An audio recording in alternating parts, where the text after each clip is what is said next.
We're still ahead of the game compared to past Oh, I shows. know. I know.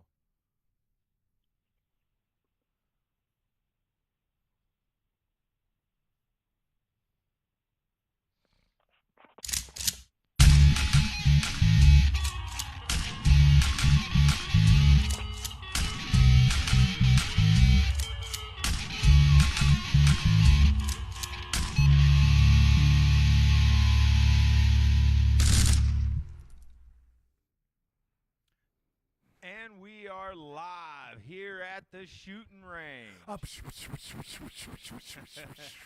Everyone, we want to thank you for joining us here again this week, joining us for another episode of the shooting range. We actually only got started maybe 1 or 2 seconds, well, 1 or 2 minutes late this week, but I'm all right with that. It's 8:03, ladies and gentlemen, and we are live right now. Couldn't have asked for much better, couldn't have tried to do much better, except to be on time. So I am sorry about that, but, here we are. Jermaine, why don't you get us started off this week while I finish up a few of the little production things, talk to the people, be my co-host, keep the show going like you're supposed to, please. I'm the co-host. You are with larger than life Jermaine Johnson, and if you've got anything you want to get off your chest, anything you want to say, anything you want to do, just hit us up 347-843-4859. That's the number for the shooting range. We're going to be talking to lots of big-time people. We got Twitterless Rob. He's on the line. Twitterless Rob, let us know what's going on. Quit yelling. I'm going to tell you, quit Now I being can't loud. yell. You don't have to yell. This Can't isn't talk. the live show. This is the shooting range, so I'm going to shoot. Stop. Right now is not a time for... It comes right with now the is a thing, time man. for you to learn this. Volume control. Yeah, maybe you didn't get top volume control growing up, but on the shooting range, we need volume control. Everybody can hear us. Wesley, can you hear us at home fine? Rob, can you hear us? I sure can. I would like to point out Twitterless real Rob. quick, and I should have said this last week, but man, you can hear Jermaine. He sounds like a fat kid having an asthma attack. You can hear every breath that dude takes. You're up too close. I'm telling you, dude. This ain't commentary. This ain't the live show. You don't have to yell. There ain't a huge, massive, 1,000 people deep crowd for us to be yelling over. Hold on, Rob. We got somebody you want to talk to. Is this my good friend Mike Bentley? Ooh. Oh, it is Mike Bentley. Is it better known in the wrestling world as Bad Brad Michaels? Oh, we're shooting here tonight. Oh, imagine that. We're on the shooting range. You can get closer than that, man. And we're shooting. Wesley, do we still sound good? Does anyone at home, does the live audience, do we sound all right? I'm having a look here. Sean McKegg. Oh, man. Hey. Sean McHale, something he said, it looks like, got flagged as spam. That happened last week too, and with Keith. Keith got flagged as spam. It looks like too. Yeah, but it looks like Sean's the only. Oh, okay, here we go. I'm sorry. Sorry. I'm gonna get it fixed, Sean. Bam, not spam. I hit it. I hit not spam. What's going on? Okay. Not spam. It is on, Sean. Bam, we're here. Ah, Brad, what you mean what's the call-in number? Can you not see that above our head? You see how I'm pointing at that? 347. You're running behind, my friend. 84. I'm running behind. Need you point that out. I know it's the shooting range, but hey, I already took care of that business. at least we're doing all right Thank you, Rob. tonight. At least we can hear everyone all right. I mean, I'm pretty excited. We're on a good path right now. It seems like we may actually get tonight's show done in time. What do you think, Wesley? You think we might get this one knocked out in time? Here's the open. What did he say? the That remains to be hoping. seen? Oh, here's the hoping. I'm Yeah. sorry. I was what? What's going on? That's exactly what I was thinking. Do what now, Rob?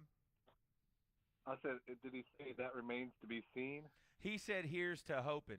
Hey, right now, Okay. on my Twitter network, on my Facebook, on my blog talk radio, I have just sent out a message. I'm broadcasting live on the air. listen in now at some crazy address, #Blog Talk Radio. So, seeing as how we had some calls in last week, or actually some text after last week's show. We talked about show first and me first. And, man, honestly, whether you believe it or not, we could go so much deeper. There's a gentleman, if he is watching, he sent me a text and wanted my opinion on the show first, me first situation, and I have not responded to that yet. I will, sir. You know who you are. I'm not ignoring you. We will talk. I will text Liar. you. I'm not, the shooting range. I say we talk about it. I'm not a liar. No, I don't want to talk about that person on here.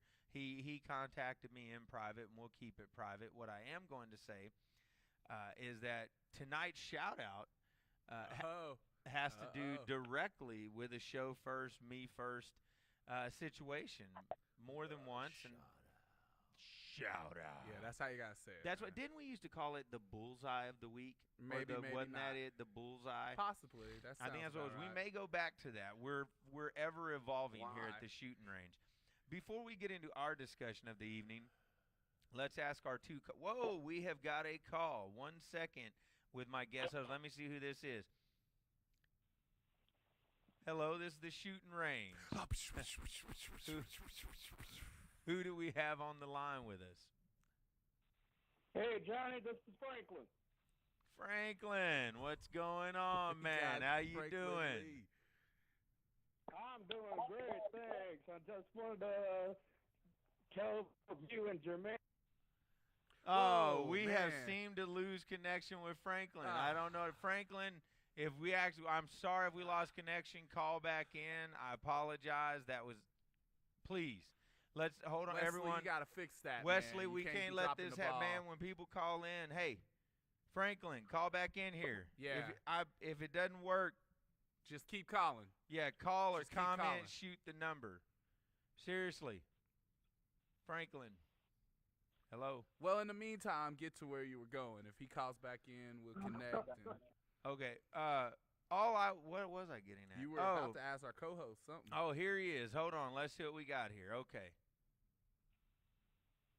Franklin, is that you? Yeah, it's me, Johnny. Okay. What'd you want?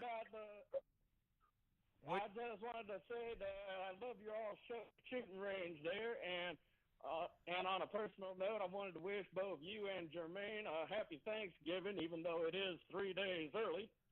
Well, I wish you a happy Thanksgiving. I wish everyone out there in our little world that pays attention to what we're doing a happy Thanksgiving as well. To those that like me or dislike me, love me or hate me, and I the same to you, still a happy Thanksgiving, a very Merry Christmas, happy holidays, whatever bullshit you go with. I'm down that's your with it. one.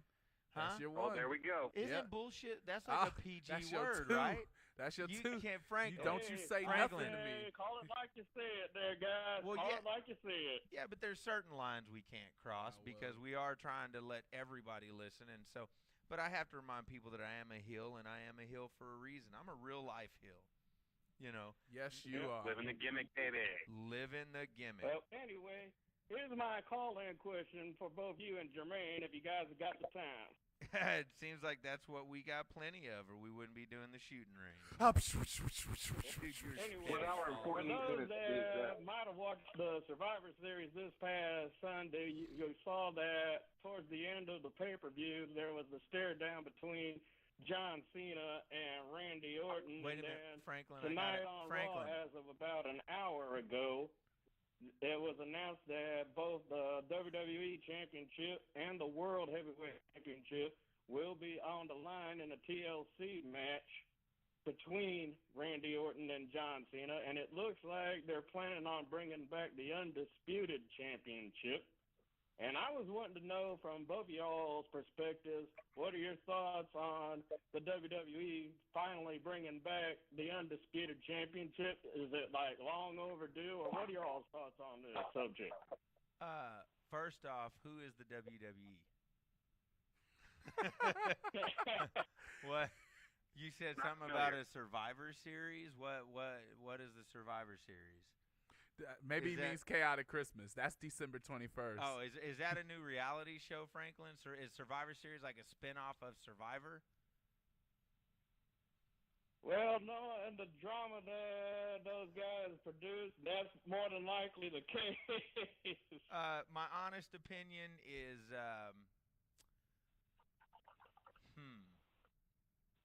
it's probably long overdue. It's not my place to necessarily tell them how to conduct business, but I obviously would have my own opinion on it. I guess from the Marks perspective or the fans perspective, then yes, it's probably long overdue. They're probably tired of a dual champion type gimmick. You know, it's basically the WWE's feeble attempt at competition, and most of the fans are smart enough to know there is none. For years, Raw has been viewed as the A show as opposed to SmackDown. So from a Mark's point of view, it's probably long overdue. From a promoter's point of view and a businessman, if they were making money that way, then run with it as long as you can because it's all a work, Daddy. Hold on a minute, Franklin. Who we got on the line with us here at the Shootin Range? Hello? Hey, it's Donnie. What's going on? Donnie Brook. Well, hold on. I can bring Franklin back in. Franklin, are you still there? Yes, sir, I still am. Okay, well, basically that's kind of where I feel there's two different answers to that question. There's a Mark's answer and there's a promoter or worker's answer. And I honestly, as a promoter or a worker, I think we were fine with it however it was. Whatever worked. As far as Marks go, though, I think they'd probably honestly be happy if it was just the WWE Championship, the Intercontinental Championship, and the Tag Team Championships, and the Diva. And that's probably all they'd want, just the four major titles, a unified roster, Monday and Friday nights. And, I really think that's what they want. I think the WWE just wants to give you more because that's what the TV stations want out of them. USA, Sci-Fi, all the people they're lined up with, they want more content because as much as we get sick and tired of it, it's the best ratings they get.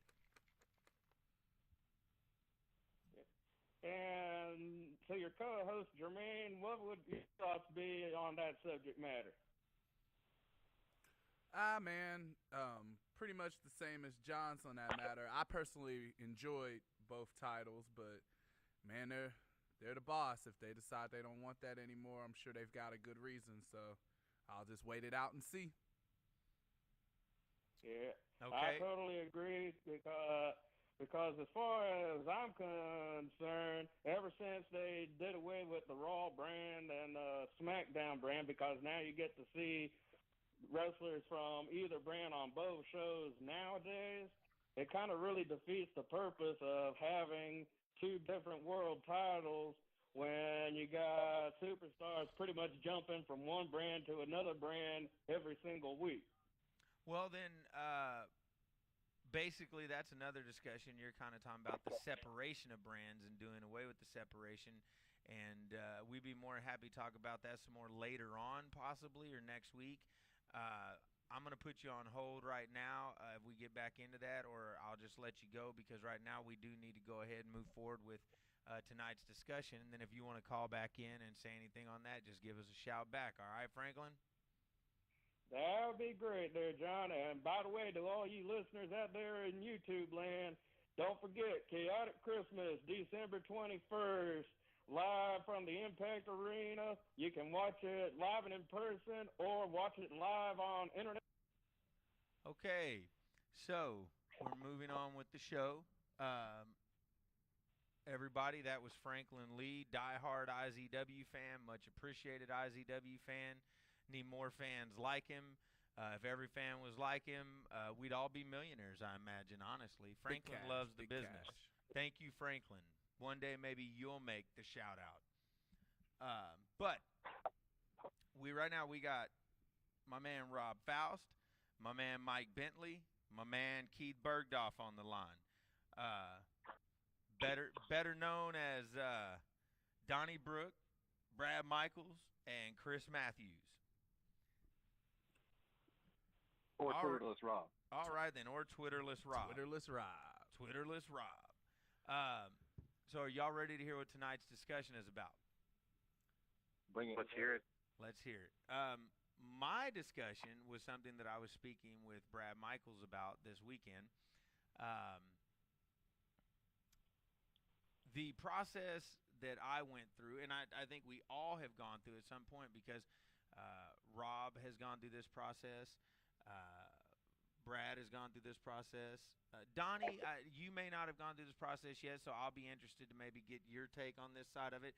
I don't know what all's gone on out in the big state of California since you've been there, so we'll get into it. Jermaine has gone through this process.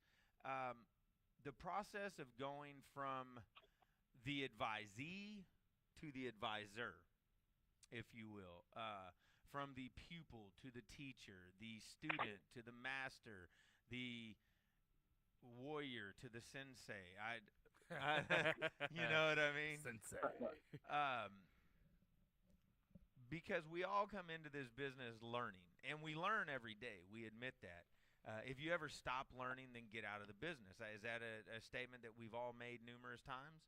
Damn right. Got it. Yes, sir. But in that learning process, and with us being in for the amount of time we have, I've been in for 12 years. Rob, you've got to be going on 14, 15 here at this point. Yeah. Am I about right? Brad, the same for Yeah, you. 14. Yep. You got the young pup over here that's got about 6 in. Got 6. And then you got Donnie that's got about 3 in. Am I right, Donnie? Yeah, 3 or 4, something like that. Okay. Now, when I came in, I made reference to this last week, that I am who I am because I've done this for 12 years. And basically, when everyone tried to get rid of me, I was like, forget y'all, screw y'all, taking over. You know what I'm saying? And so I pulled out my big badass bankroll and I took over. That's just a joke. It really is. It's just a joke. But no, that's how everybody looks at it, though. And I want all of y'all to know you're idiots. I mean, you really are. Those of you that think I just got some big bankroll, I'm not like a certain dude up the way that's worth so many millions that can just, buy names and do whatever and lose money nonchalantly and go on with life like it's no big deal. I actually need to have some type of return on my investment to maintain and continue. And if you really want to know the truth, before we even get into tonight's discussion, I want all of you that hate me, all of you that dislike me for my egotistical, braggadocious attitude or whatever, if you may, shut up.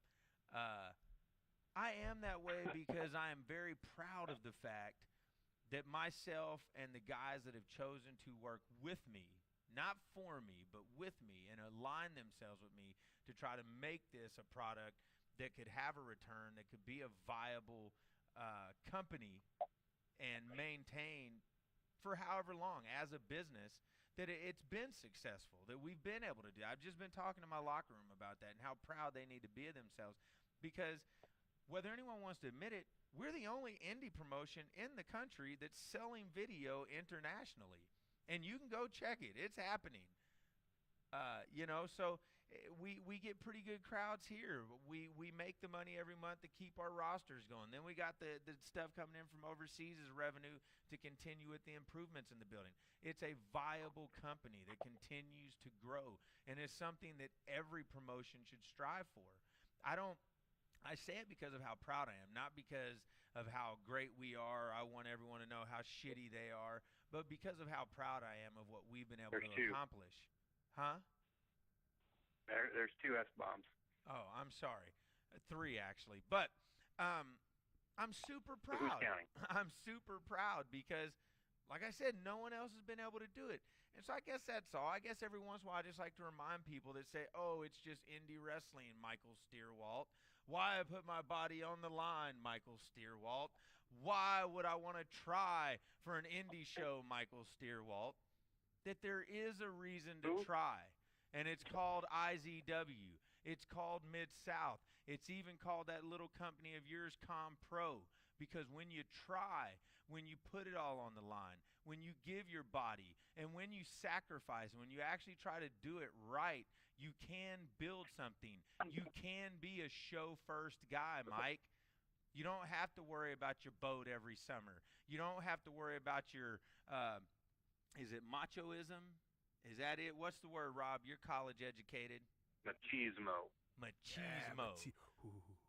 Yeah. Nobody thinks you're cool anyways, with or without the boat, with or without the motorcycles. You're just Michael Steerwalt, a normal old milk truck driver. You know what? And I'm telling you that, and I'm telling the world that, because anybody that says, why put my body on the line? Why even try? It's just indie wrestling. Screw you, Michael Steerwalt. It's the business, and it's show first or you don't belong here. You belong right up in Tulsa on your rinky-dink crap show in the corner of some piece of crap gymnasium somewhere, hoping to draw 42 people plus your girlfriend, so maybe you'll feel all right about putting the Red Devil mask on that night. Now that we're done shooting on that, that is the reason I brag about myself. That is the reason I brag about Jermaine Johnson. That is the reason I brag about Brad Michaels and Rob Faust and Aaron Neal and Kevin Morgan and Damon Windsor and Erica Torres and Miss Dyslexia and Angel Blue and Angel Camacho and Stryker and John O'Malley. Double D. Double D. I mean, Jordan, Drake that's my Gallows, partner. Jordan Yeah, that's my Jacobs, partner. Randy Price, the multitude of guys that have been willing to put their body on the line, Michael Steerwalt. Those guys that have been willing to give it all to be show first. And you know what they've got? They've got a company to be proud of. They've got a company to hold their head up high about. They've got a company that no matter how much all you maggots out there hate the owner of, you can't say a bad word about, because it's better than anything you'll ever hope to promote. And it's not because of me. It's because of every one of the guys and gals that I just mentioned that come in here and put up with my crap week in and week out, because they're show-first people and they want to see IZW do well, because they know if IZW does well and if IZW succeeds and if IZW is here every week and if IZW is selling video overseas, then they know they get another week, another chance, another match, another 20 minutes in a ring to be the best they can be and make it all about me first. See how it works? It's a cycle. Process, Mike. Show first, me second. Now, beyond all that, speeches like that are one of the reasons that I did go from advisee to advisor. But this is the discussion we're having. When we all get in the business at a younger age and we begin to learn, and we all come in wanting to learn, I believe, if I'm not mistaken. We all, we all come in. Oh, John, sorry. Can you hear me now, John? Can you hear me, Harrison Stone? Harrison Stone, comment and let me know if you can hear me now. If I'm too low, I will turn myself up. Can everyone else hear me fine? Oh, You're loud, dude. I hear you. That's on your phone. Is anyone listening to me on the old tube or on the old show? Okay. I've got that in my other ear. So it sounds all right too? Yeah. to me. Okay.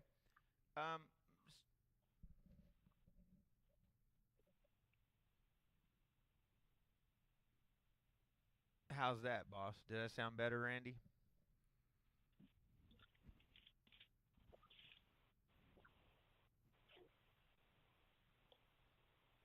Some you can, yeah. So while Wesley's working on getting me turned up some, I'll continue to talk, because if you can't hear me, you can just turn your volume up, put headphones in or something, and that's a shoot here on the Shootin' Range. That's all I got. If I haven't ran everyone off from listening, the predicament we find ourselves in is this: we all come in young, we all come in wanting to learn, and we all come in as advisees, no matter who you are, because we all need someone to advise us in the business, someone to advise us in the industry, which we hope to perform. Am I correct? We all go looking for an advisor. Yes.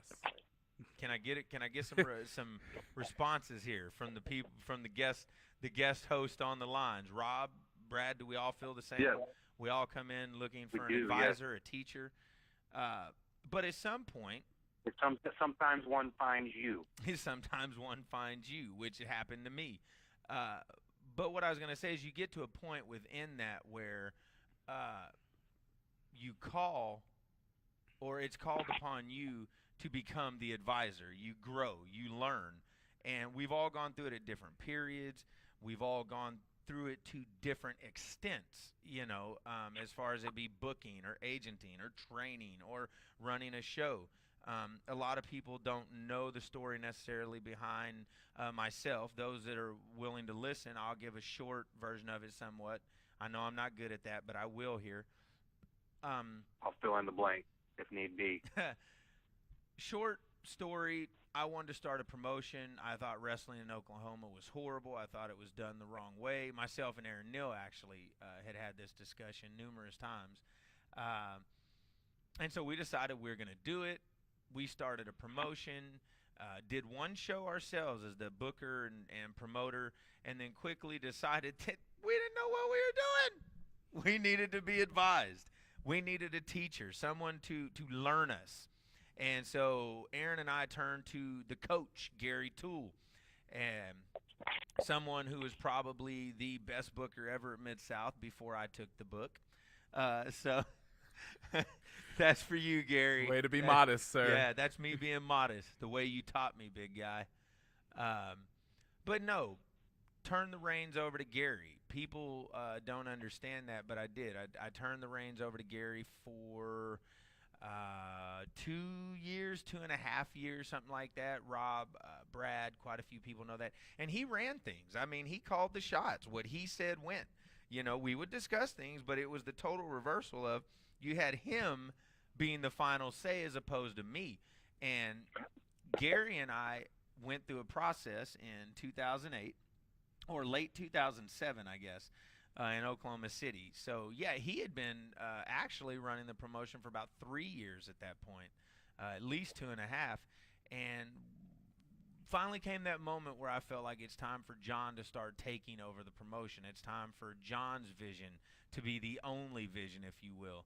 And it wasn't an abrupt, hey, bam, I'm taking over and it's mine. It was still a process. I went through it with Gary, and he left for a little while, and Brad kind of stepped in and helped be that gap stop while he was gone. And Brad came in, I think, understanding that, okay, John is trying to be the guy now. He's trying to fully make it his vision and what he wants as opposed to discussing it anymore. And I thought, I almost felt like Brad just knew that instinctively when he took over, because he stepped right in a very supportive role. He was very intelligent and understanding, suave about the whole situation, if you will, sliding right in and helping. But he never tried to take over. He just immediately, and that was the difference. You see, Gary had been in control and had been running things, and so I think for Gary it was impossible for him to take that step back after 3 years. I think he felt like he had to go for me to take that position and not have him there. And I didn't even understand that then. It wasn't just the most amicable of splits. People thought we were hot at each other. But the deal was, I think later on I realized that what he was doing was taking himself out of the equation, because he knew that if I was fully ready to make it my vision and there's no more negotiations, if you will, he wasn't going to be able to be there and do that. He wasn't just going to be able to step back after 3 years and become that guy. Brad hadn't been helping book or anything, and he knew that Bernie was going to be useless as far as booking went, so he just kind of slid right in there and picked up the slack and was very supportive. I guess you could say best supporting actor, if you will. He and I booked everything, wrote every run sheet. Basically, Bernie would just show up on Saturdays and be like, "Oh well," and we'd roll on and have a show.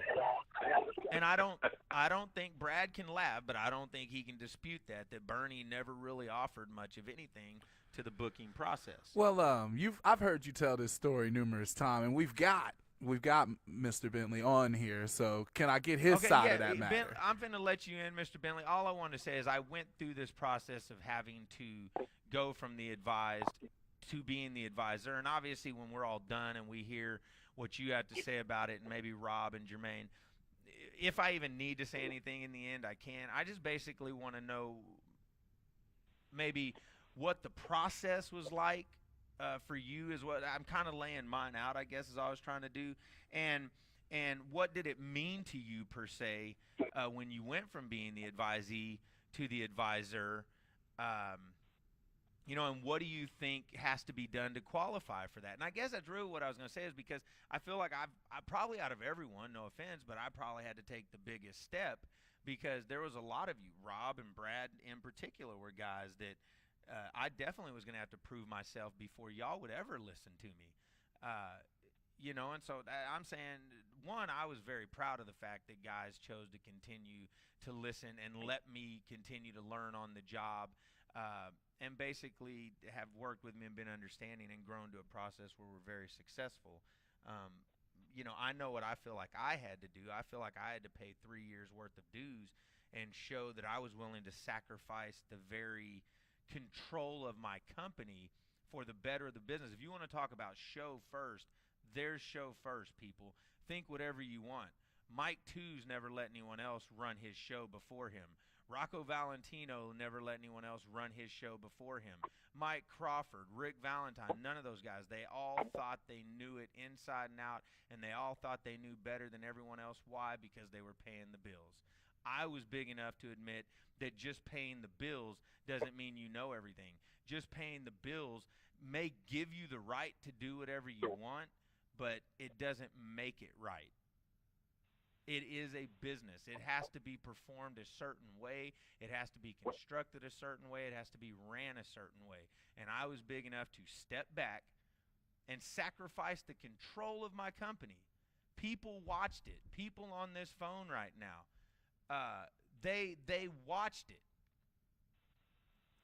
Yeah, not for us, Wesley. I think that's for the other one. Is that for us? Did we just go off air? I think we just went off air. The boss man didn't have us hooked up. There's going to be a blank here thanks to production. Just keep listening. We're still here. You can hear the audio. We're still talking. Well, you put the small new battery, I guess. Seeing it on YouTube. Well, it can't be charged. It couldn't have been charged. We had to look at it. But back to that, all I was saying is you have to sacrifice to earn anything in this business. And people can take away whatever they want from it, think whatever they want about me. Facts are, I sacrificed a lot to earn the right to run my own company. I had to prove to the guys that were going to work for me that I was willing to learn, that I was willing to be ridiculed, that I was willing to be critiqued, that I was willing to pay dues by sitting back. I was told in my very first match with Brad Michaels, I got cussed out by him in the locker room for trying to call the go-home in my ring on my show for my company. And I was told, don't ever let it happen. Daddy. Yeah, I was told, don't ever let it happen again. Ever. And you know what I said? Yes, sir. Won't happen again. Did it ever happen again, Brad? Yes, it did, just this past Saturday night.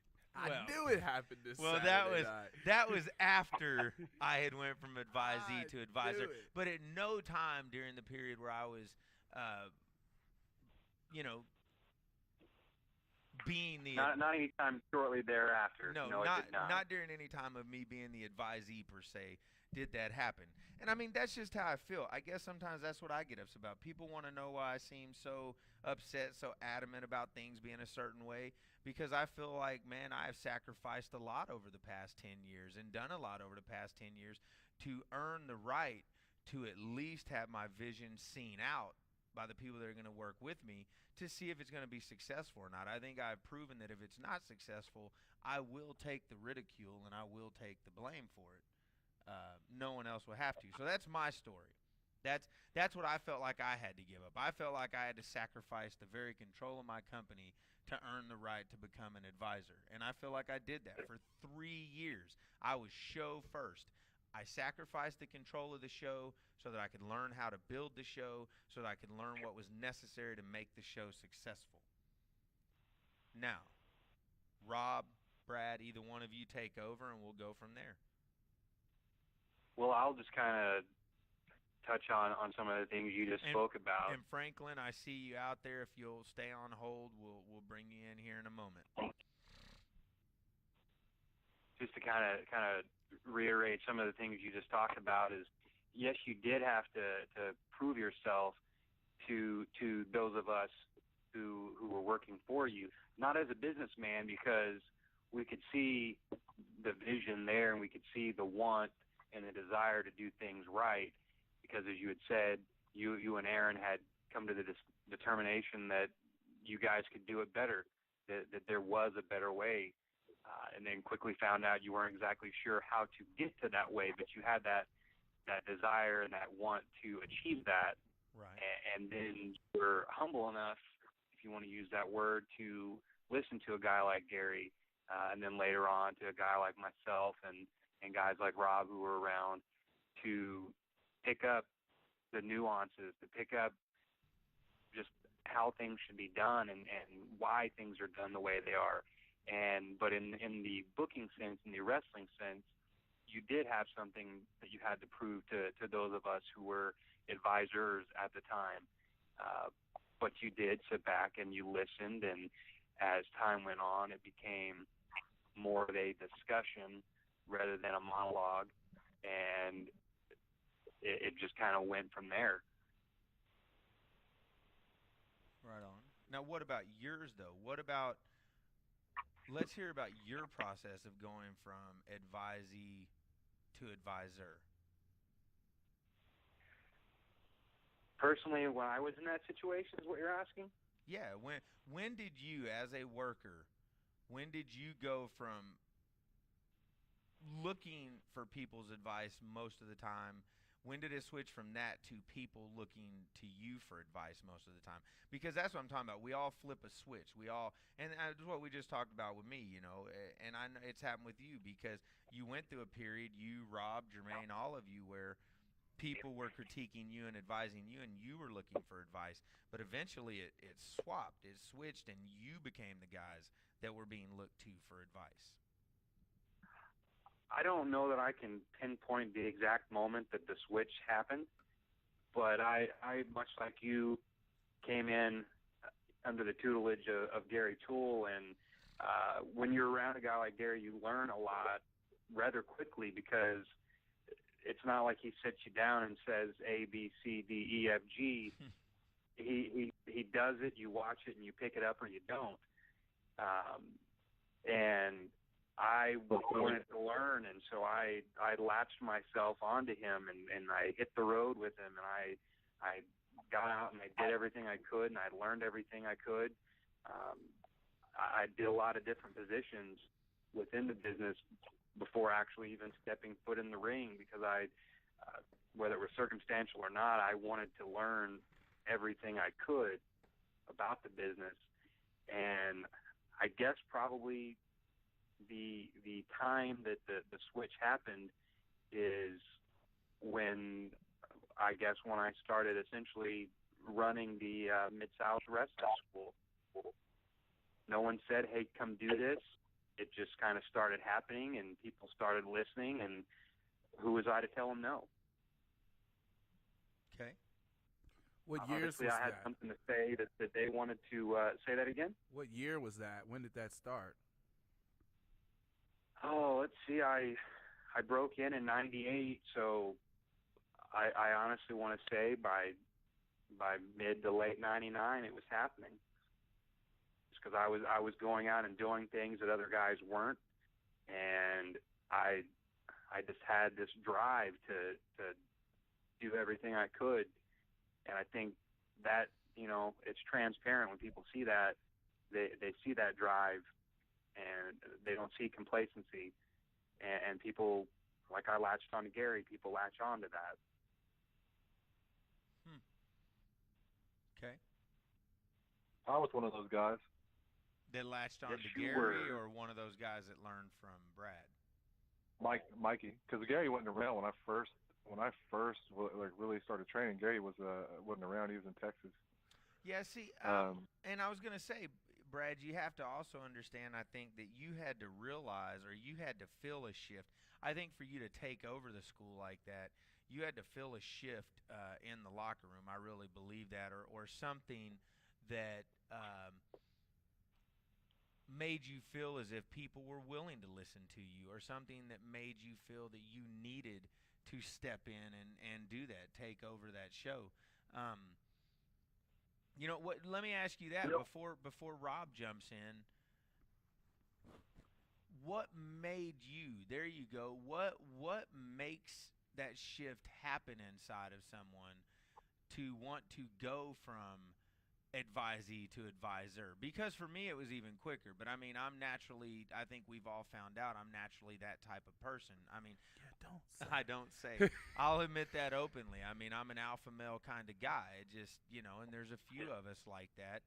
But I mean, probably from the second week I was in wrestling, I love you, Brandon, but you just know the type of guy I am.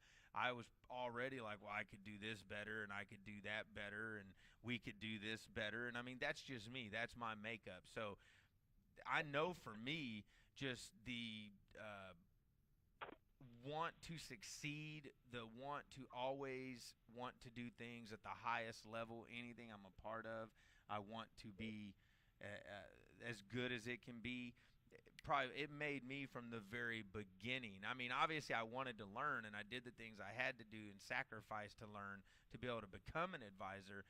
I understood what I had to do to pay my dues to do all that, but I'll just be honest. Hell, I wanted to be an advisor from day one, or 2 weeks in. I mean, I'm just saying, because I was like, oh man, let me get this thing down and I can do it better. So I mean, that's just my makeup. It is. It's just my mental makeup. So I mean, is that how you are? Is that how you are, Rob? I mean, what caused the shift? What made you go from, okay, I just want to learn this business, to now I want to teach it. I want people to listen to me, and I want to teach them how to be better at this business. Because that had to happen. I mean, Well, there's a few things.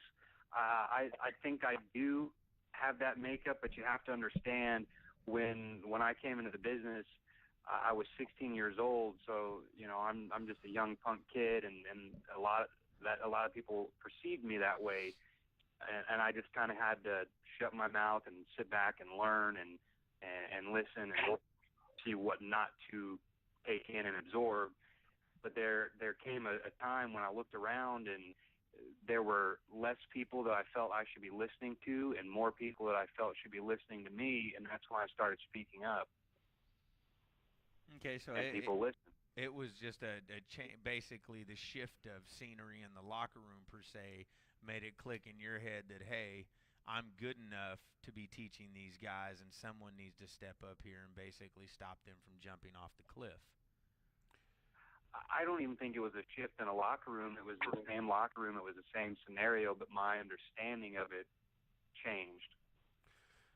2 weeks in for you, then you're fucking goddamn professor. Because, hey, man, whoa. Hey, I told you I had 2 or 3. Okay, anyway, I'm not saying that that's just my mentality. Anything I become a part of. But 2 weeks in where you were at, then you were a professor because you were punking out Jeffrey Parker and the Cookie Man and things of that nature. Of course you can be like, I can do this way better.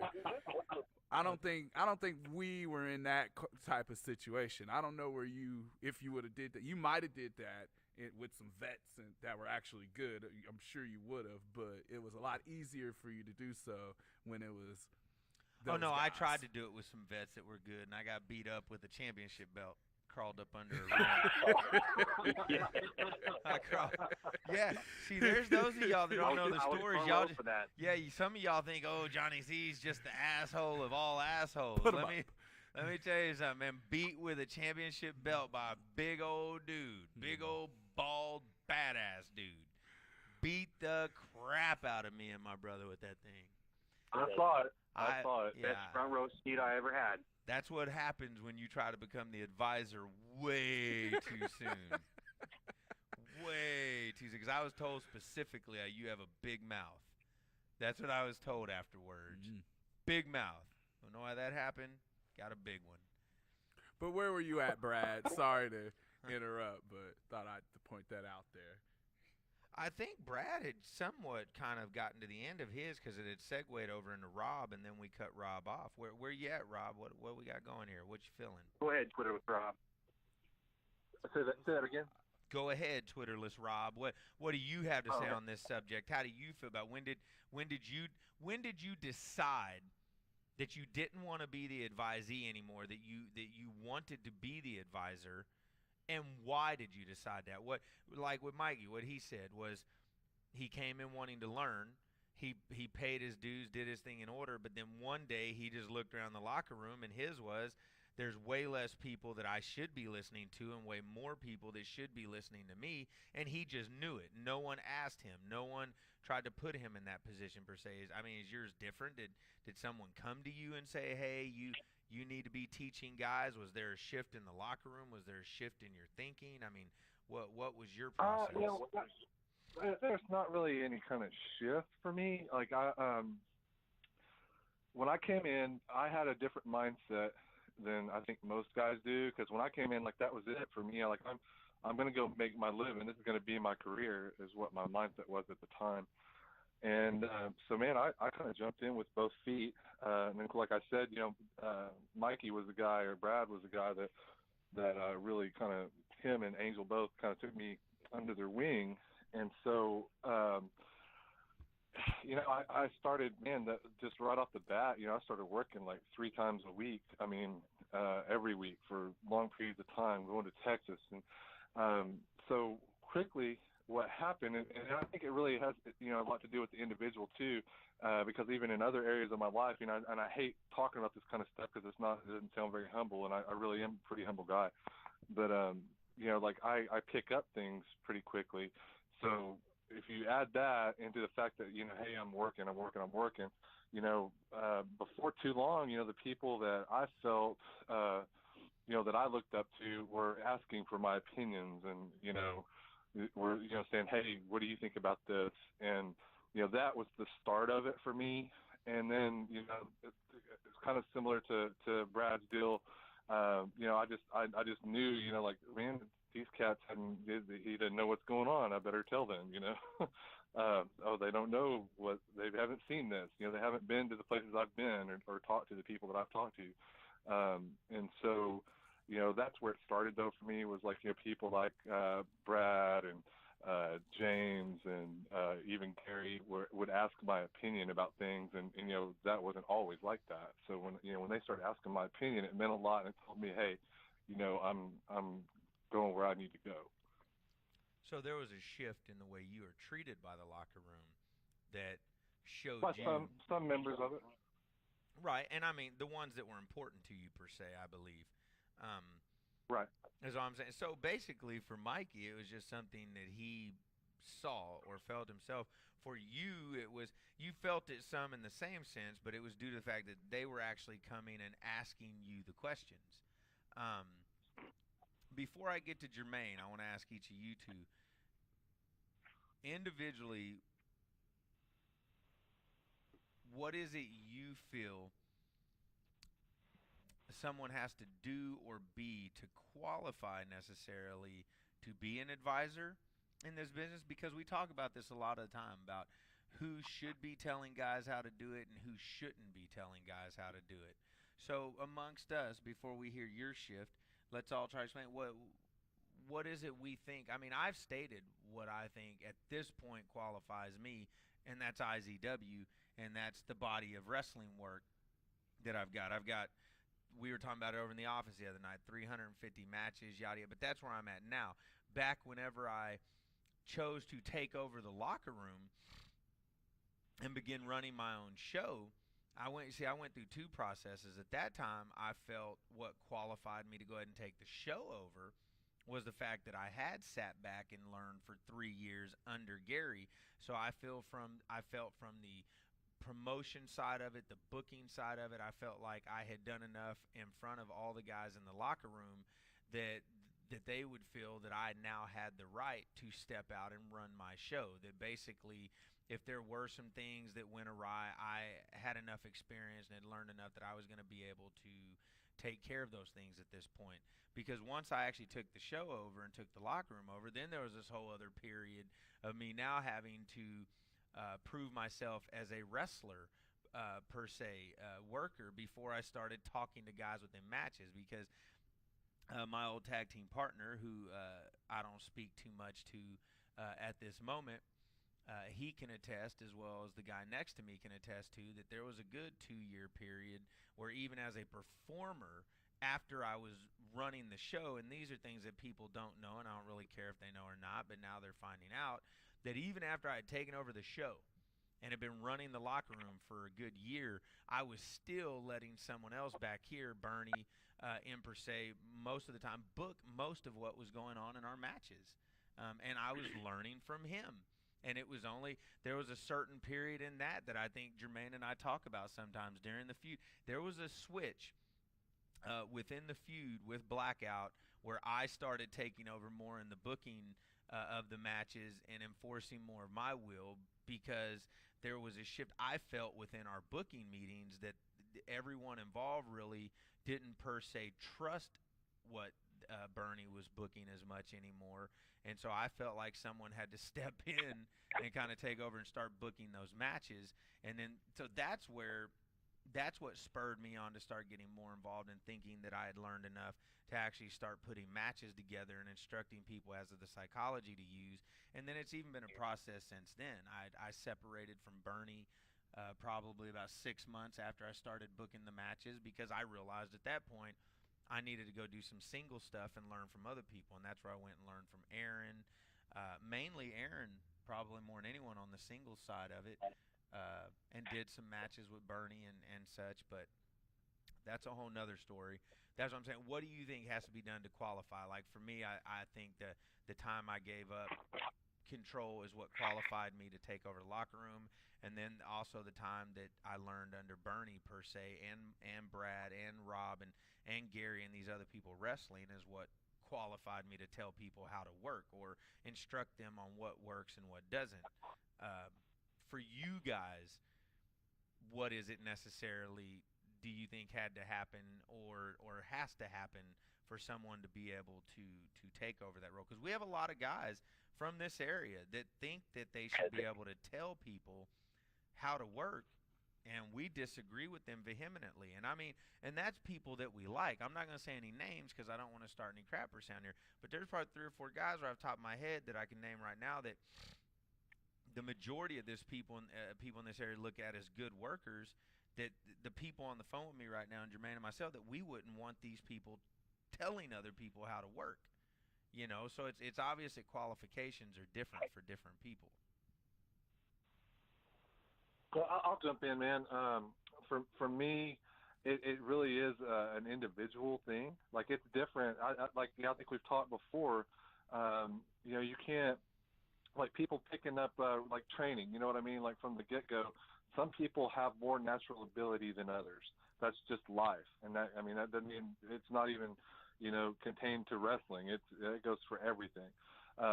So, you know, what qualifies some people might not qualify someone else, because, you know, you and I could go and do the same things, and, you know, I might not pick up the same things that you do, so you might be more qualified because of that, because you learned more than I did. For me personally, what happened for me is, I think, you know, I went, because I've always been, you know, for a long time, even still now, like, you know, I won't claim that I train anybody. I always just like to share the knowledge that I have. And so I think people know, you know, like, that I went, you know, I traveled, you know, I went to Louisville. You know, I went on the road and, like, you know, wrestled everybody I could wrestle. And I you know, listened to guys like Dusty Wolf, who not everybody does. And he'll tell you that too if you talk to him. You know, I've seen guys, like, you know, like they do it's like a token type of thing, like, hey, you know, what do you think about this? And then, you know, when they hear the answer that they don't want to hear, it's like you can just see it on their face. Well, you know, that's not what I wanted to hear, so I'm not going to listen. So for me, you know, I went and gathered as much knowledge as I could gather. And then I think once I started telling or sharing knowledge with people, and they saw that what I shared was right, like, they're like, oh, well, holy hell, he told me this, and man, it worked. Then that's, you know, that people were like, well, yeah, you know, I need to listen to him more often, maybe. And I think, like for me, from my perspective, for Brad, like I kind of sat back and he was like kind of leading workouts and stuff when I first broke in, and I was kind of reserved my judgment, but once I saw that the things that he was telling me worked, then I was like, well, yeah, I better listen to him. So that's just my perspective on that, though. I think that last comment kind of leads into my answer is you have to be able to walk it and actually back up what you say. Because a lot of people in this business, I know, hard to believe, a lot of people talk and run their mouths and blow smoke, but nothing's coming out. You have to actually say something and then be able to put that into action, and people can see that. And that's how you prove yourself. That's how you get people to believe what you're saying. All right, then. So we've heard from our two guests. Like for me, for instance, like I would ask Jermaine. Jermaine is a guy, even you, John. Like what have I told you things that were just patently false, or you know what I mean? Like no one's ever said, So you have to assume that if people take your advice and then you look and they're doing the shit that you told them, then maybe you know what you're talking about. The way you actually became one of the people that I would actually listen to is because I took your advice and it worked. So now I trust you, and whatever you say, I pretty much at least will try it. Like, man, and take it in. As in, there's a lot of people I won't do that with anymore. And so I guess you did talk the talk, I guess. Is that? But what we're going to do right now is we're going to give Jermaine Johnson here a chance to take over the show. He's going to discuss his transition from advisee to advisor. We have about 35 minutes to go. Has that happened yet? No, he's about to do it. And then once he does it, he's going to bring us into his topic of discussion for the evening, which he's going to have about 15 to 20 minutes to work on, because we'll need the last 10 minutes to do our shout-out / bullseye of the week, and also to show our funny video where we are going to show you a man get his wrestling career slapped out of his body. So that's a little teaser. I turn it over to Jermaine Johnson. Well, I was trained by Impacting, which is Gary Toole, Bad Brad Michaels, Bernie D, Aaron Neal, Johnny Z. Kind of in that order of people who took over training, and training, it was very simple. Trainee, shut up, listen. That's pretty much how it went down. So I never had this moment where I was just talking out of line or running around trying to get my point across. I was told and taught pretty quickly, be quiet, listen, and learn. So I did, and I never wanted to be a trainer, to be a booker, to be in charge of any of that. I didn't feel like I was even ready for any of that. I was perfectly fine with just learning how to do my craft, because I agree with Rob. The only reason I've ever gotten into this is I wanted it to be my living. I want to make enough money wrestling that I didn't have to do anything else. That's been my life's goal as long as I can remember. Like, that's gonna be my job, wrestling. So I don't know anything about it, so I will listen. So there wasn't a shift to where I decided I'm gonna start taking control. I was told, hey man, you're doing this now, which was vignettes, and you're giving creative ideas now, because when they would ask me a question, I'd answer them, and I guess John, he liked the answer. So the shift just became from John telling me shut up to telling me to talk. That was the shift in the thing, and I still had to create the shift in the locker room, because like I brought up with John, when I was put in a role of power, it wasn't over Cookie Man, Kool-Aid, and Jeffrey Parker. When I was put in control, it was over. This locker room was stacked full of veterans who were still going. It was Michael Berry, John O'Malley, Angel Williams, Brad Michaels, Bernie D, Gary Toole, Rob had just came back, Aaron Neal, Dustin Heritage had been running around. A lot of these dudes have been around before me. Like, I've been around 6 years, and I'm a member of management, and I'm still one of the youngest dudes in the locker room. So that transition was a completely different transition, and it just came from battling through the trenches, because I knew immediately I wasn't about to tell any of those guys, hey, do it this way. Yeah, they were like, man, shut up. Who the hell are you? You know, that's what was going to happen. So I had to constantly prove that, man, if I say do it like this, and if you do it like this, you're going to get the reaction like this. And you've got to do that over and over and over again. And I still get tested every day. I'm going to get tested Saturday on the matter, because, I mean, hey, man, I'm not always right. I'm still learning in this process myself, but I'm always right. You know, there is someone who is always right, and he's telling me I'm wrong, and he's doing it in front of the people that I'm trying to say, hey, I think I'm right. And so I'm going to constantly have that battle, but the shift has kind of come now where I'm more comfortable in saying what I want and feeling that it's this way. And that's because I've been doing it 6 straight years nonstop. And, you know, people come and go, and I'm still here, and I've gotten other opportunities because of that. I won't be on the Shootin Range next week. I'll be at Raw, you know. So that's where the value. Oh, and he didn't buy a ticket. No, he didn't buy a ticket to go to Raw. Yeah, and that's why people. And this will ain't decide. the first time. And that's and why he's been to 2 other camps on the WWE's dime. And that's why people have decided they'll listen to me now. But before, the shift was just a constant push and shove, push and shove. That's how I viewed it. Can I give you my perspective? Sure.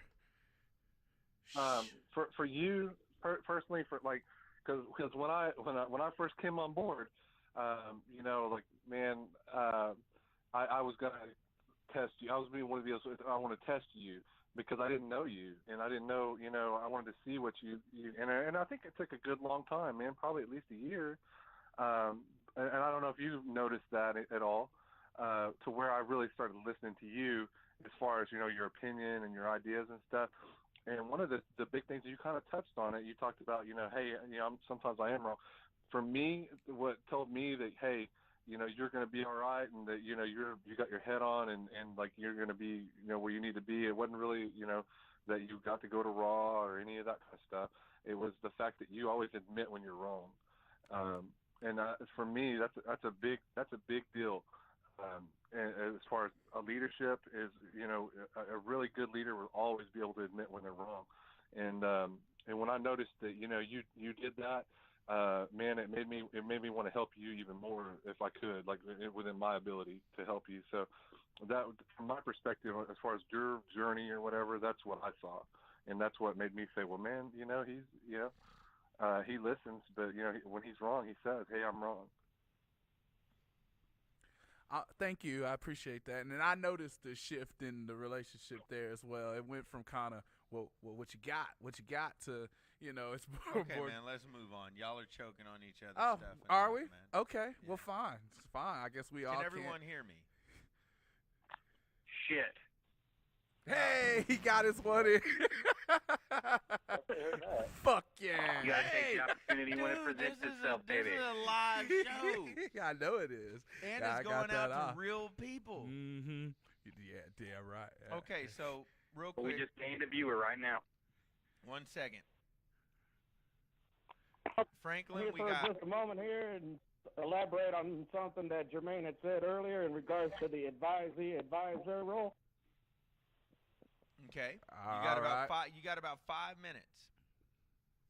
Not a problem. I'd just like to say that regardless of whether one is the advisee or the advisor, I think the secret to being successful in either role is you have to have a willingness and a desire to keep on learning, because regardless of what profession you may be in, everything is subject to change.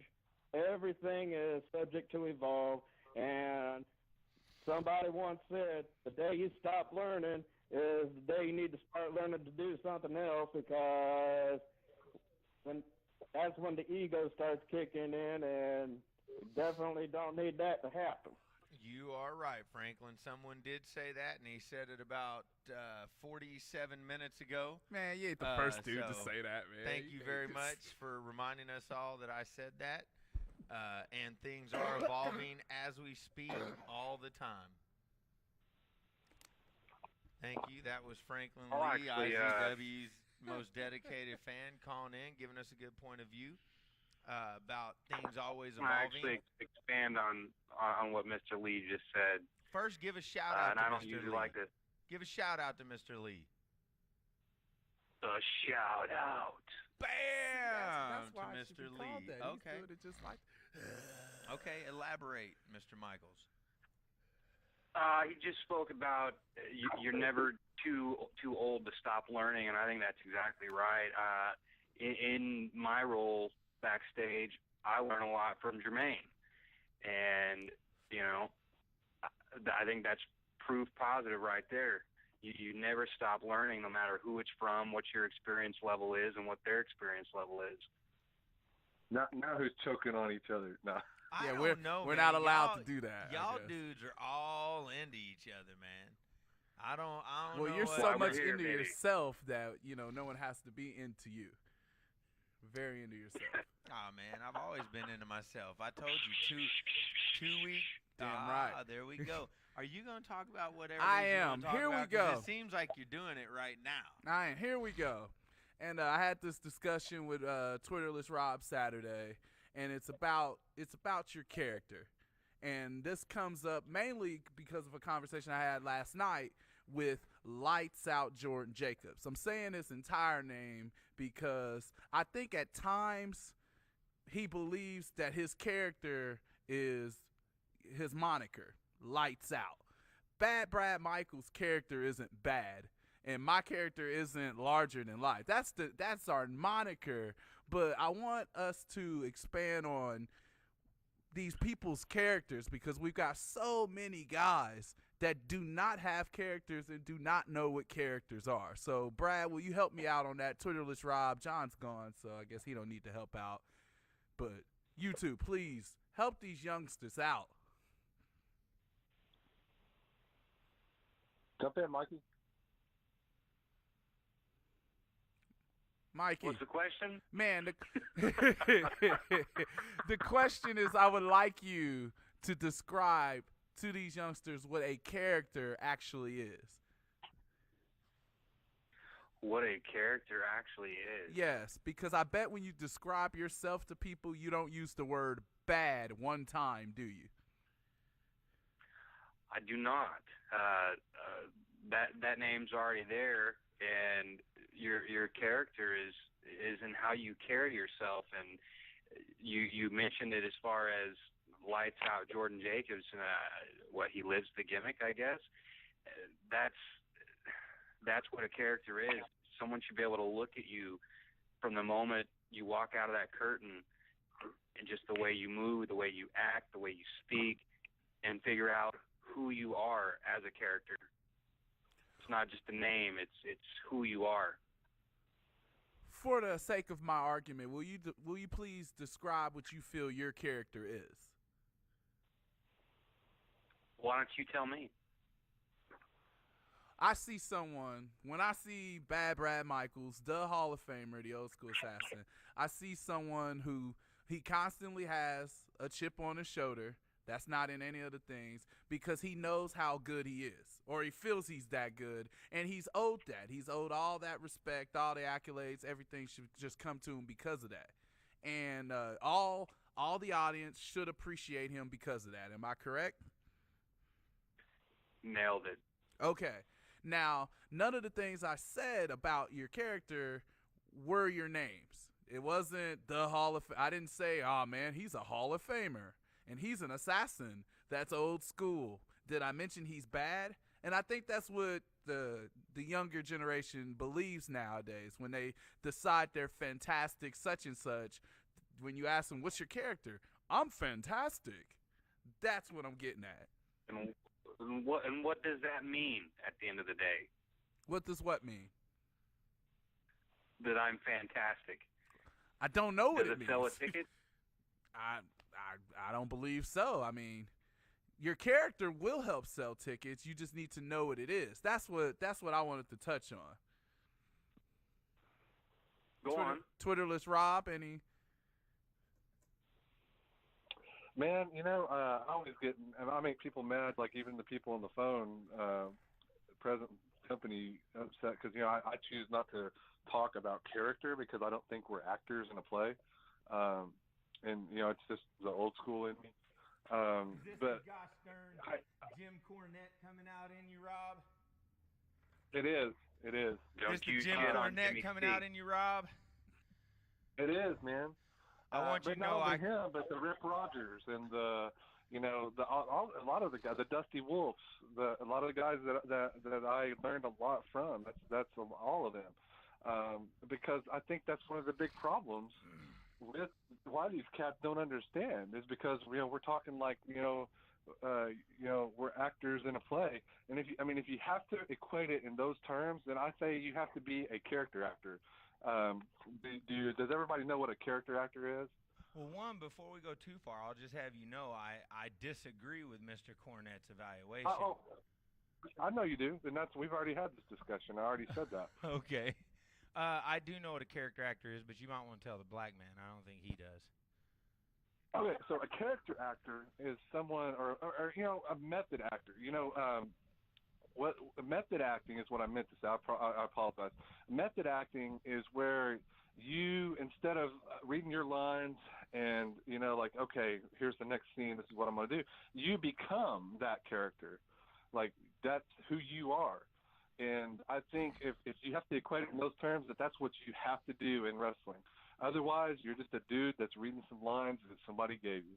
And I think, that's where the disconnect for the younger generation comes because, they haven't had to learn, like what those terms mean or what, like that mindset anyway. And so, yeah, that's what they're going to think is, oh, I'm, the big fantastic. So that's what my character is or whatever, And I'm just using those terms because I want to participate in the conversation. I know. So I love how there's such an issue with the word character. I still, where I stand on that, so I won't get into it. But what is the exact discussion? Just because I was listening to some of it, but I know we were talking about Jordan Jacobs. Were you asking where should the disconnect with your character at the show be? No. What I was saying is that we have a lot of guys who feel that, well, I'm lights out Jordan Jacobs, so my character is that, I don't know, that I'm lights out, I mean, what is your actual character? It's not just the moniker in front of your name. And like, so would you rather we use the word purpose, Rob?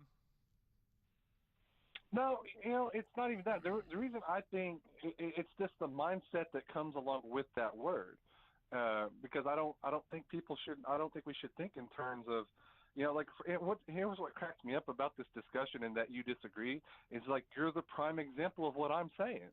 Because when you go out there, dude, I don't believe for 1 second that you're playing a character, John.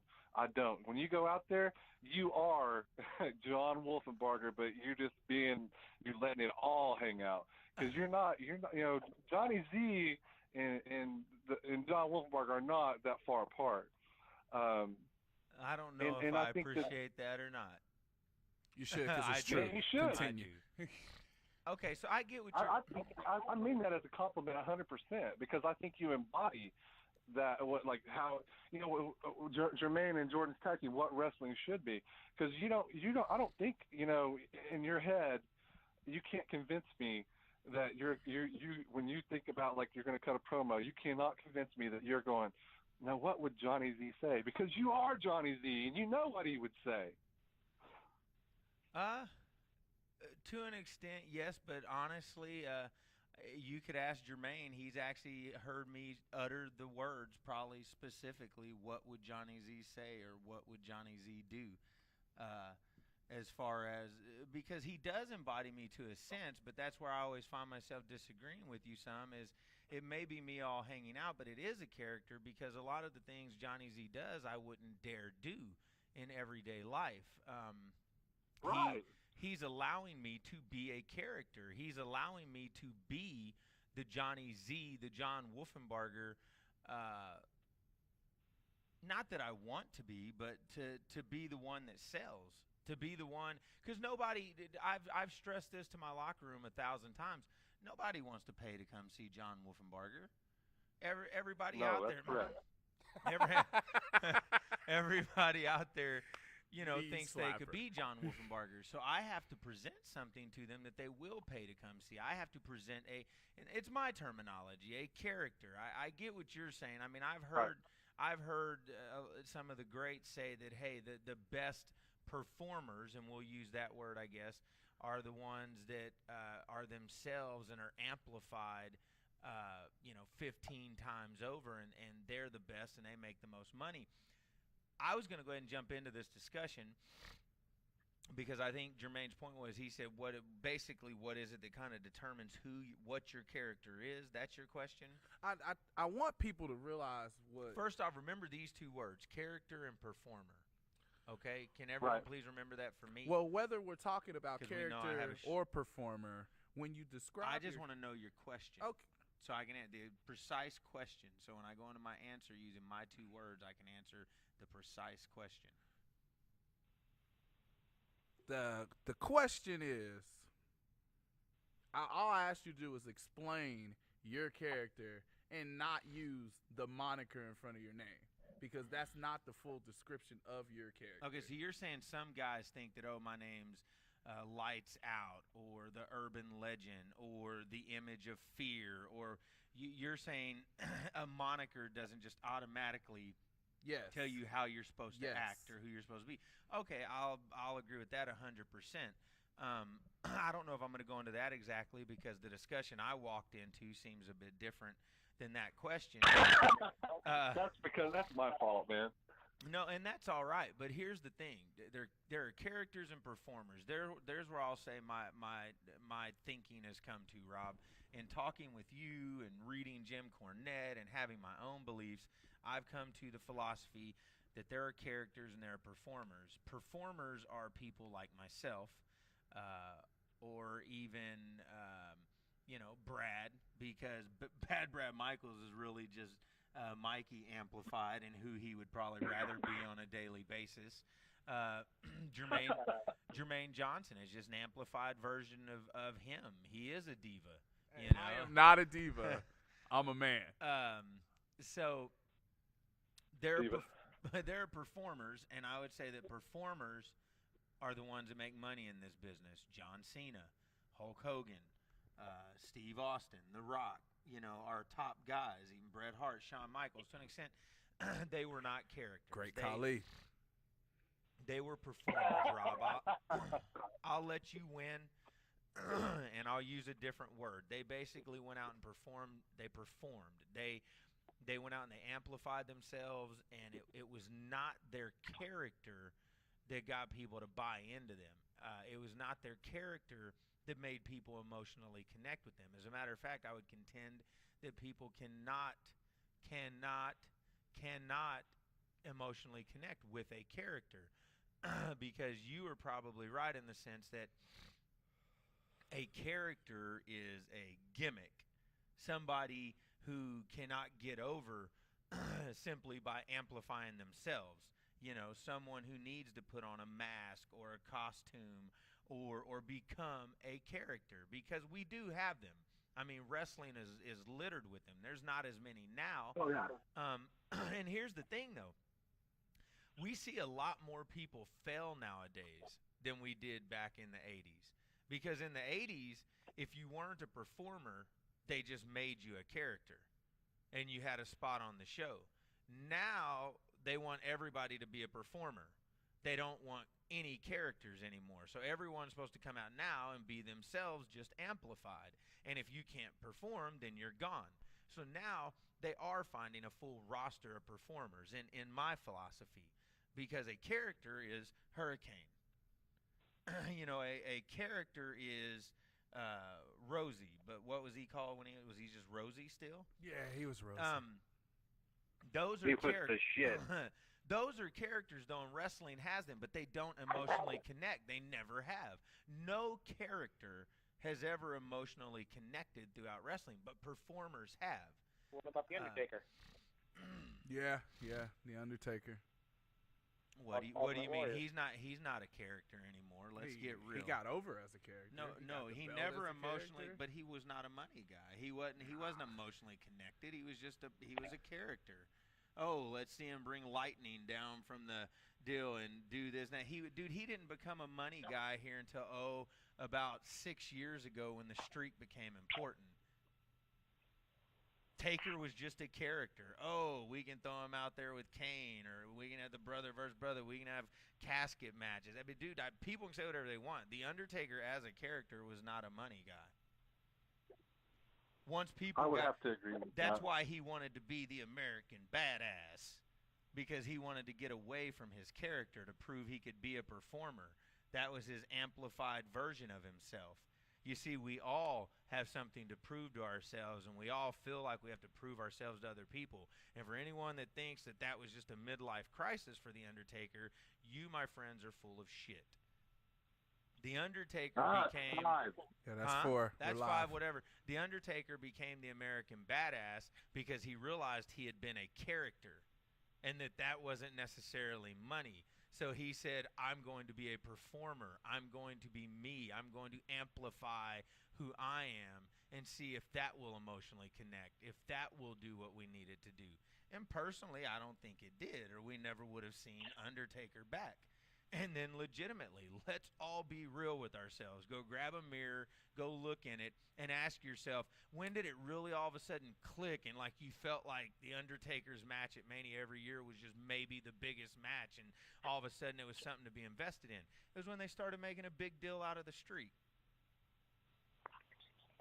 Before then, I mean, it was like, okay, Taker's going to have a match. He's going to be against, A-Train and Big Show this year, or he's going to take on Randy Orton this year. But knowing when they get into the streak, the year he took on Edge at WrestleMania 24. The streak has been, it was there with Albert and... When did they make a big deal out of it? Okay, WrestleMania 24, people. It was the main event, big, huge 17-0 on the screen afterwards. It was ridiculous. First time it had ever been the main event, I believe. I don't recall. I don't know. I guess I thought it started at WrestleMania 9 with Giant Gonzalez. I've got to be speaking. I've got to be speaking blasphemy, I guess, because everyone seems so appalled at the fact that I would mention the name Undertaker and say, "Oh, he wasn't a money guy." Hell, he's still not a money guy. Buy rates aren't going to go up because Taker comes back. He's going to shoot something down I on you, don't man. care what he does. He don't make the top 10. Oof. Is this true, panel? Does he not make the top 10? Are Of y'all all time? Yeah. Of WWE, of all time wrestling, or what? Man, all-time WWE.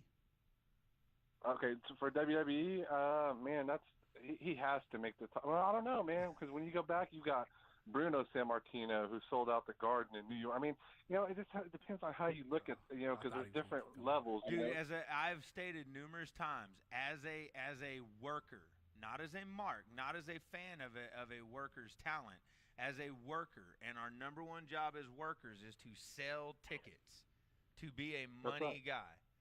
Top 10, real quick, before we end this show. Top 10 based on a worker's point of view, on money. Come on, we can do this, guy. I can give you Hogan, Austin, Rock. They're right there. Cena. So we got 4. Warrior. Nah, he's just top. He's just top. No. He's not in there, huh?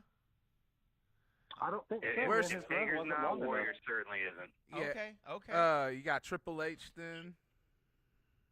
Panel. Man, Triple H been drawing a long time, man. He's headlined these manias, a lot of them. Sean.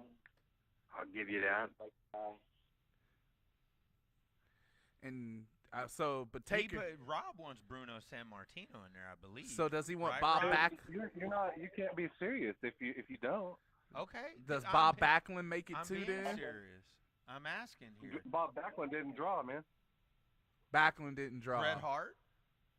I put Bret Hart in mind simply because, and y'all can throw him off if you want, but my argument's always been that he was the spearhead to the global expansion of WWF. I've always agreed with you. He was the guy that they used as their face guy to go into Europe and South Africa and these other places and expand the business. So they obviously, I mean, I see him as a money guy just based on that. He has to default make the top 10 because what brought Brett to the top was not only hey, he's a dependable guy, he's there, but if you recall, the steroid scandal went down.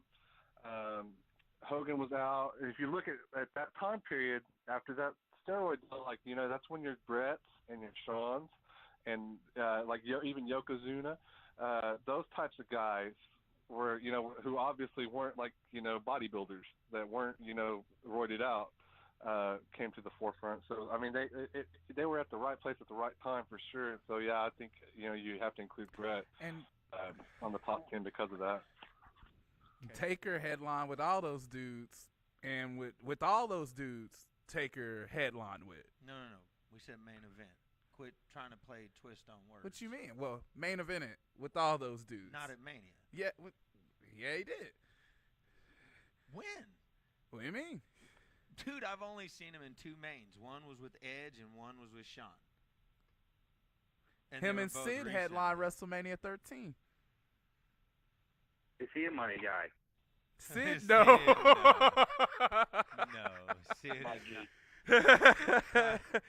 Well, Okay, you need dude, to you're blowing it out. clarify You're your the problem. Every time you do criteria. that, it feeds back through. Do what now? What'd you say? You need to clarify your criteria. For the top 10? Yeah. Man, my clarification was money. That's really all Well, I asked. then you made it about WrestleMania. WrestleMania is money. You can look at the buy rates. We always give the buy rates We to the main. talked about it. We talked about it this weekend. Mania is an event. Mania is a spectacle, and I mean, unless you're putting 3MB in the main event, I don't think it matters who's there. Mania is still going to draw. Don't you disrespect 3MB. Okay, so you think Mania would have drawn? You think Mania would have drawn 1 million buys without Rock at the last two? I mean, it hadn't before he was there.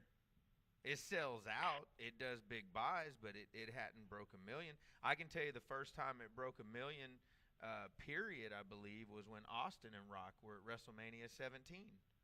Was the first time it had over 1 million on the buy rates. I think that's correct.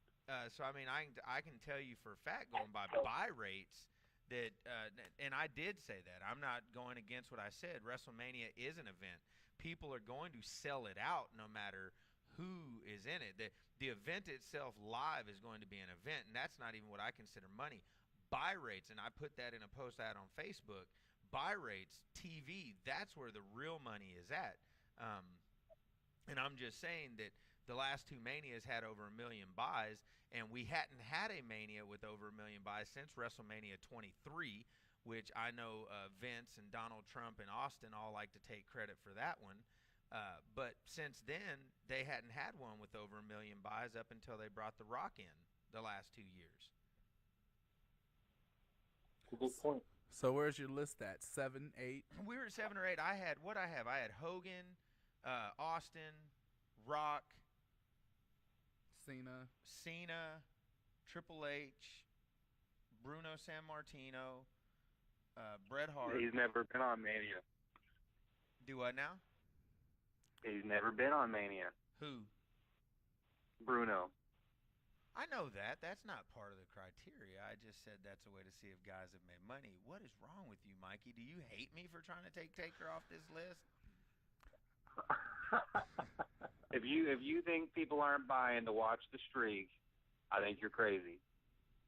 What are you talking about here? Dude, the streak was the main event at WrestleMania 26, and it didn't get 1 million buys. It was the main event, Taker and Shawn. You can go look it up. It was actually a pretty low buy rate. I mean, well, and they got the show stolen from them by Cena and Batista. well, you're taking options from us. I mean, do we put Big Show on here at this point, or He hasn't drawn. He didn't make money. We're asking who made the money. See, and this is where it gets people get their feelings hurt. And they start not liking their choices they've had because of what people are saying. But when it comes down to money, we can all look at the business and we know who's drawing the money. okay? So Vince is on the list. Dude, Vince can Vince be in is the on top the 10. list. Dude, the WWE itself can be one of your top 10 if you want. It is a performer. People can crap on it all they want, but Vince is a performer. Yeah, I mean, shoot. Him and Austin had one of the greatest feuds of all time. I don't think Austin breaks out as big without Vince as the heel.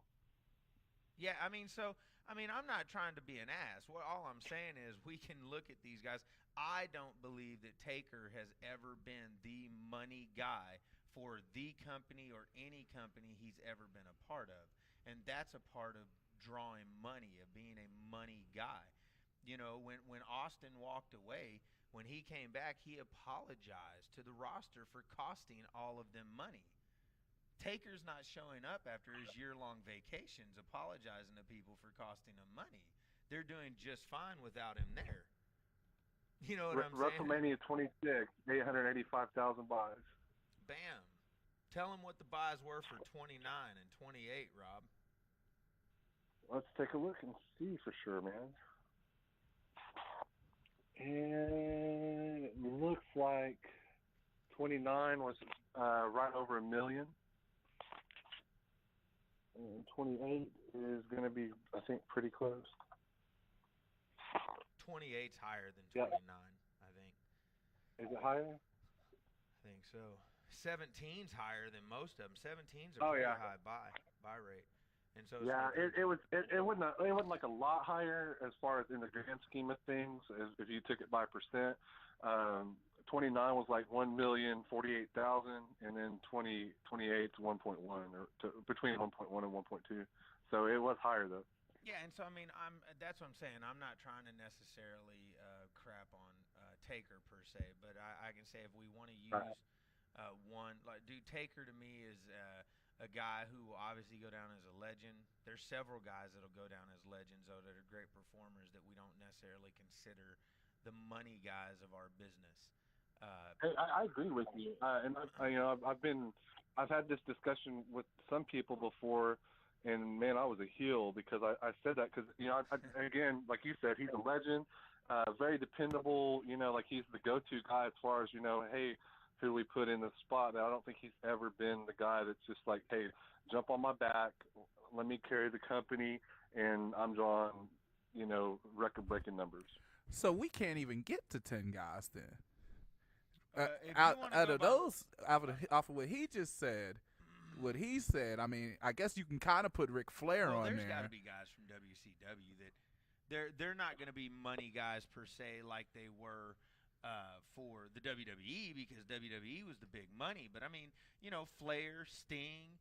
I'm sure if you go back and look at some of their numbers, there's some pretty big numbers. There's some draws, but I mean, their buy rates never matched. They said it when Hogan left the WWE and came to WCW. His very first match, I believe, was a pay-per-view. And either way, they said the first pay-per-view that Hogan was on for WCW, it was the first time that one of their pay-per-views ever had a higher buy rate than a WWF pay-per-view going head-to-head or in the same month. Right. So, I mean, they drew money, obviously, and kept their company afloat, but Hogan walked in and, bam, they were like, oh, that's how you really draw money. So, I mean, if we want to talk about WWE, yeah, I mean, I guess – maybe by default when you get down there, I still don't think Taker makes the top 10. I mean, Randy Savage. If you start going past that 7 or 8 guys we've talked about, I still think you come across a couple borderline guys that come before Taker. Other guys that you're like, maybe he was. Sean's one of those guys. It gets tossed back and forth all the time. Headline was he 23. a money guy? Was he not a money? But they don't even give him credit for the draw at 23. Okay. They give the credit, and I mean, that's legit. You read about it and hear these guys that are shoot interviews on it, and they give the credit to that to Vince and Donald Trump and Austin, the big deal over the hair versus hair.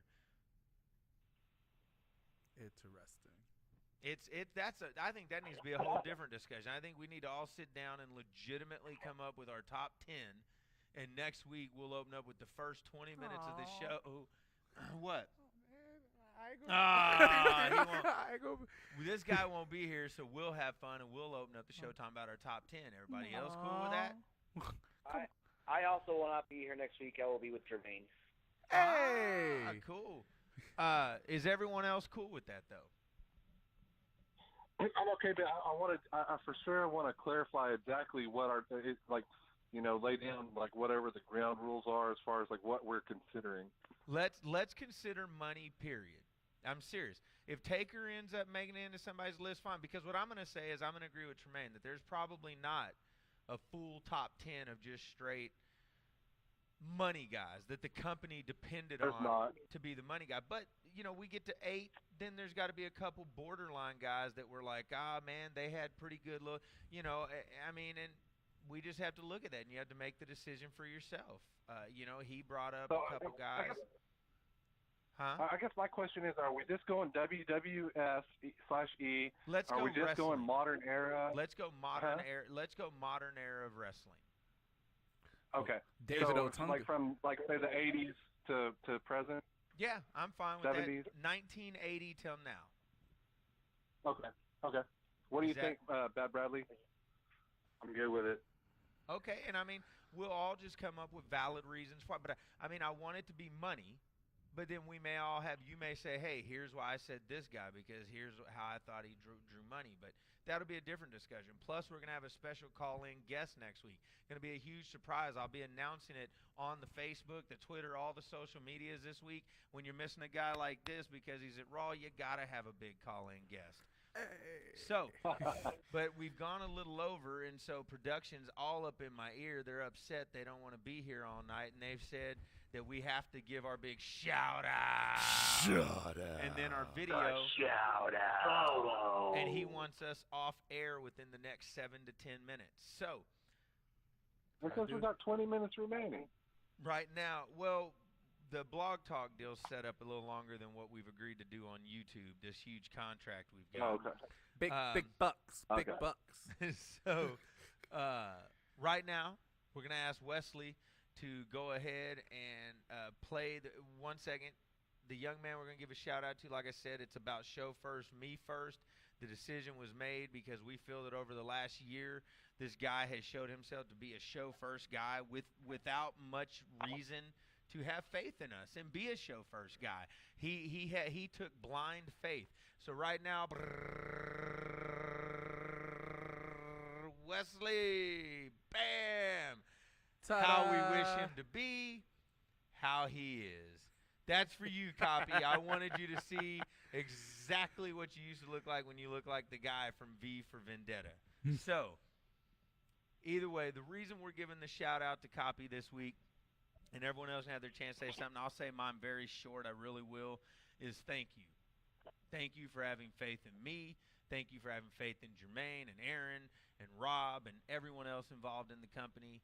Thank you for having blind faith in all of us because he was in 2 positions. You were in 2 positions where he had 2 different stories promised to him, 2 different feuds promised to him. Both times the legs got cut out from under him for no fault of his own. And we've had a couple other guys be in the same position as him before, and they acted like little girls. They acted like they needed to go get some little toiletries, and they got on out of the company and took off because they don't know the code of man. And anyways, Copy here, he knows the code of man. He knows that sometimes life just isn't fair. He knows that sometimes things just don't work out. And he knows that sometimes you just have to learn how to judge people and learn who's who, and sometimes you just have to have blind faith. He had blind faith in us. He's been nothing but a company guy, nothing but a show-first guy. If we've needed it, he's done it. This past Saturday night, he got rocked. Legitimately was probably concussed in the match and still pulled it through, got it together, pulled a good match out of it, him and Kevin did, our previous recipient of the shout-out. And I'm just super proud of you, Copy, legitimately. Thank you. That's my reason for the shout-out.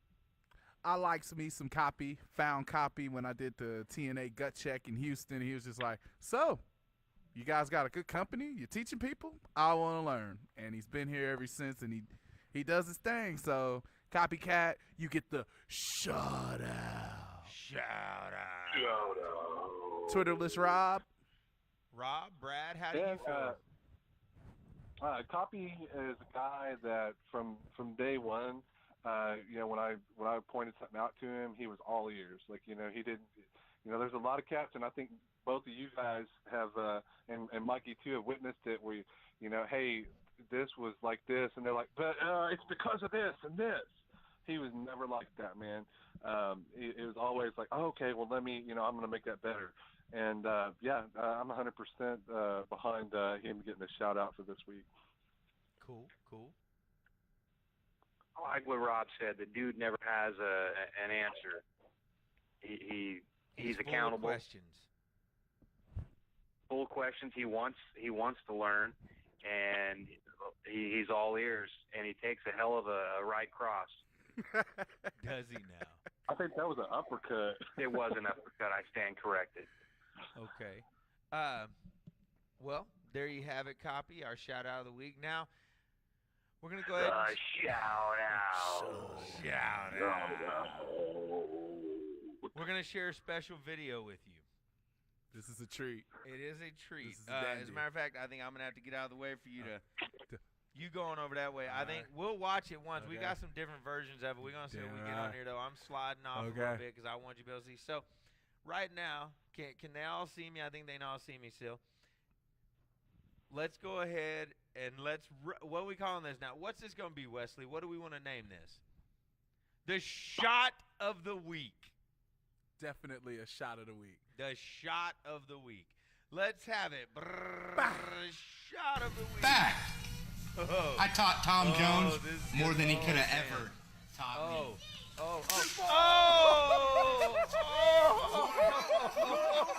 Look at his face. Look at that. Oh, look at that. Oh, and then he has to hold his head. Okay. So there's that one. Let's get a slow-mo of that. Let's get a slow-mo of that one. Oh, here we go. Oh, my God. Watch this. Here comes the hit. Do we have time to count it? Huh? 3.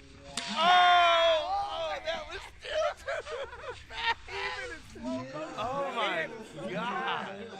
I want to tell you. My God. I want to tell you an exact quote that came from this. I think there's one more there's shot. one more? I think there's a zoom in. There's a zoom? There may be Look a at zoom. oh, look at him. Look at him. Here we go. Oh, and right there is when you knew his career was over. It was at that moment that you knew Eric Rose's career was over. It was oh my God! Immediately following. That is the shot. Oh man, that's awesome. That's awesome. That was the shot. Oh man, ladies and gentlemen. Rob, Where's my shaving cream? Yeah, what do y'all think of that? What do you think of that? You've had a chance to see that close up now. You've had a chance to see the moment that this man's career left his body at the hands of that faceless figure.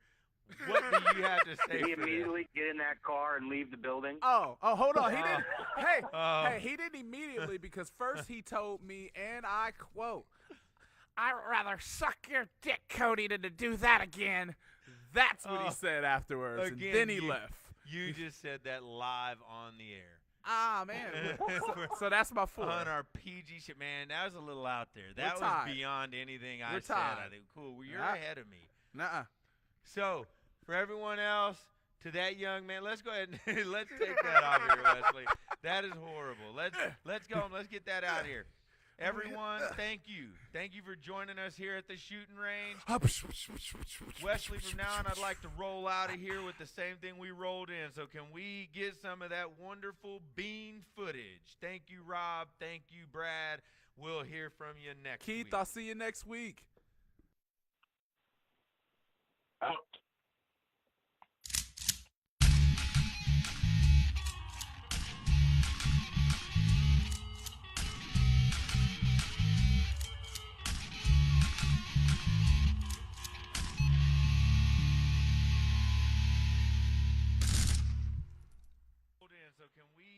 some of that wonderful bean footage. Thank you, Rob. Thank